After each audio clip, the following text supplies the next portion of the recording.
Hello mga ka-JB.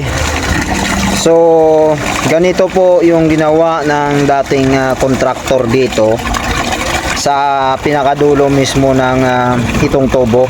Ganito yung ginawa nila. Ginawa nila sa dulo ay slanting. Ayan, pa ganyan. So, sa mga kapwa natin, ng mga tubero dyan, base sa aming experience, wag po nating ganito. Wag pong ganito yung dulo, wag po nating gawing ganito. Kasi hindi po pantay yung persa ng tubo kapag ganito yung gagawin natin.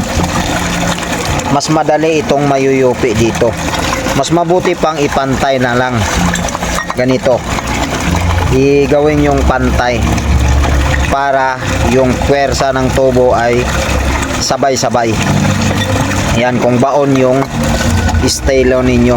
At mas maganda na maglagay kayo ng drive shoe sa dulo kung yung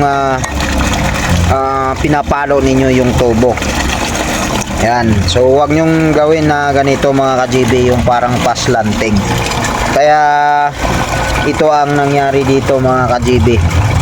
8 tubo yung nasayang na di 4. Imaginin mo ilang libong piso yung nawala mga ka-JB. At sa mga kapwa natin na mga tubero na gumagawa,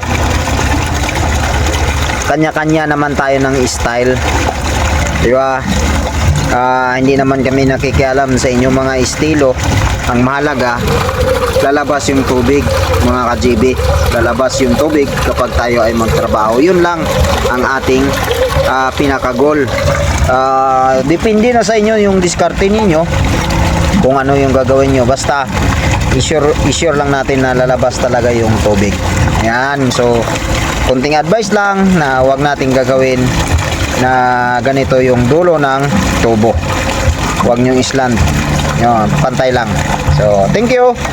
At sana wag nyong kalimutan na i-like itong video, i-share, follow kung nagustuhan ninyo. Maraming salamat. Bye-bye.